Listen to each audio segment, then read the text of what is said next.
Hey everyone, this is Dan. This week I've been looking into implementing a basic artificial intelligence in Unity.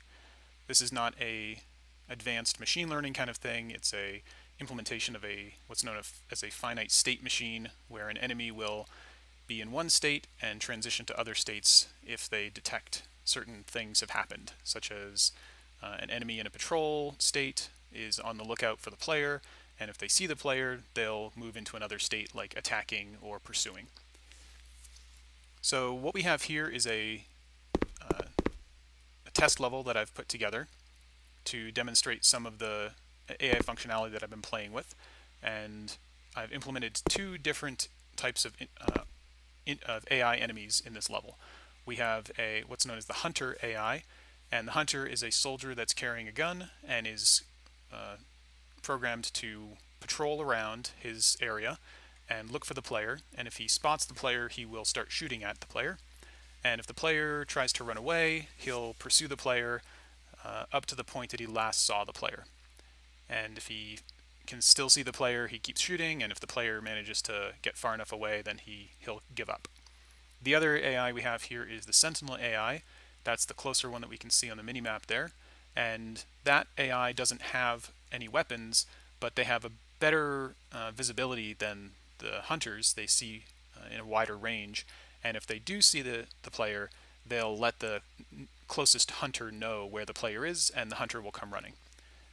So we'll just show how that works real quick. So right now we can see on that mini-map that the hunter has a yellow oval under him. That means he's in his patrol mode and kind of a passive mode. And if he spots us, that little indicator is going to change red just to show that he is attacking us. So he's getting close enough, and you got to be pretty close to right in front of him. This can be inferred to it. Now you can see that he spots us and he starts shooting. And his indicator is red. Run around this corner, and he'll pursue us. So we can't get away just by running around one corner. He'll catch us, and if you get hit too many times, you die.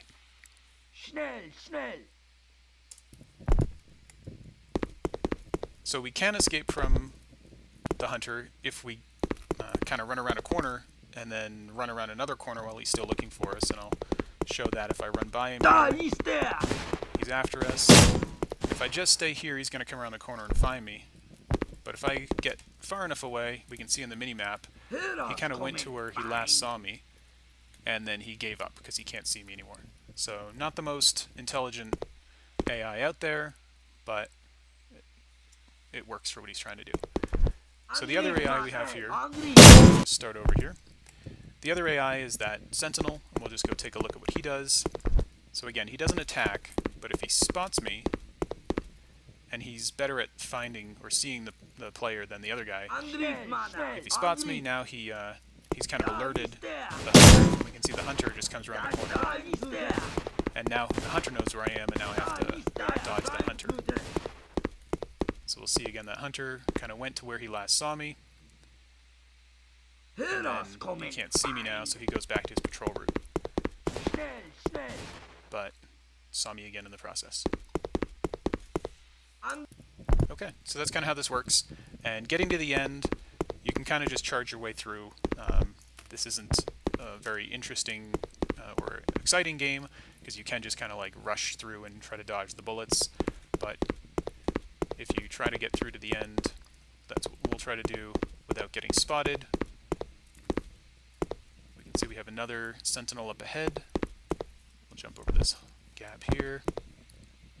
Yeah, those gaps are fiery death at the bottom, so we'll avoid those.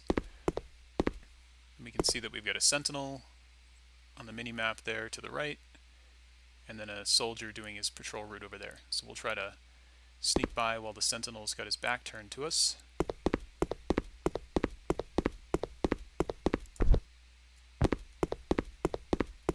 And then we should be pretty good until that soldier gets over here. Oh, looks like someone saw us. Try to hide here, see if that... Okay. So now, just to get to the end here, we've got one more Sentinel doing a kind of a back and forth loop here, and a couple of soldiers at the far end there. And that blue sparkly thing is what we're trying to get to. Try to sneak past this guy and make a final dash for it. The soldier spotted us, so we'll try to the end. And we win. Okay, so if we take a quick look at what this looks like in Unity. So over here on the Unity side of things, this is the editor with the level, and we can see this is the starting area where the game starts.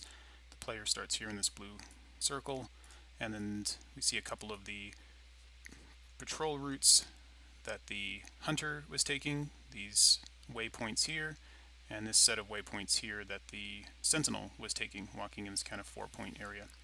And if we just skim through the rest of the level, we can see other waypoints and the rest of the level where the AIs were walking around, and then finally the end of the level that the player has to reach to win. That little sparkly thing. So in terms of the actual AI implementation, I used an approach that they use in the official Unity tutorials that they have on their website, and I can link that in the video.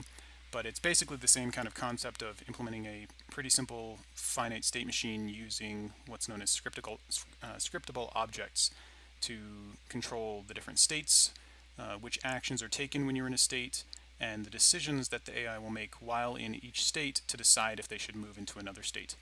So this is all pretty simple in terms of how you get it set up in the UI, and we'll just look at the hunter's patrol state, which is what the hunter starts in. And we can see over here that the hunter has one action that they perform when they're in the patrol state, and this action is a script that I've set up, and that script basically just starts or keeps looking around or keeps walking from waypoint to waypoint. And that's all that this does. He just walks in his loop between each of the points that we set up. And then in addition to actions, we have these transitions. This is what is going to cause us to potentially leave the current state and move into a new state. And the way these are set up is there can be as many transitions as we want. Each one is based on a decision. So this is a script that has the hunter look pretty much straight ahead, and if he sees the player, he will return true, in which case we move into this shoot state. And if he does not see the player, he returns false, and we stay in this continue state, which means just keep doing what you were doing. So every frame, he's executing this look decision and potentially moving into the shoot state. If we do move into the shoot state because we found the player, we can see what that looks like. This action is, it has one action of shoot, which will just fire the gun if the player is ahead of the hunter. And he'll just keep doing that every second. He can fire one shot per second. That's set up in a config file we have. And then while he's in this state, he will decide whether he should keep being in this state. And he has a hunter look decision, which says, is the player still visible? And if they are, then he'll stay in this state and keep shooting at them. And if the player isn't visible anymore because the player ran around a corner, then we jump into this pursue player state instead. And that's what we have now up here, the pursue player state. While in this state, we have a pursue action, and that just has the player or the hunter go to where the player last was. So he remembers the position that he last saw the player at, and he'll try to run to that to see if the player is still somewhere nearby. And that's all he does there. And while he's in that state, he has two different potential transitions that can cause him to leave that state. One is if he sees the player again. So he entered this state because he kind of lost visibility of the player, but while he's running towards the player, he might see the player again, in which case he's going to, this decision will return true, this player visible decision, and he'll start entering the shoot state again and keep firing at the player. And if he can't see the player, he just keeps being in his pursue state.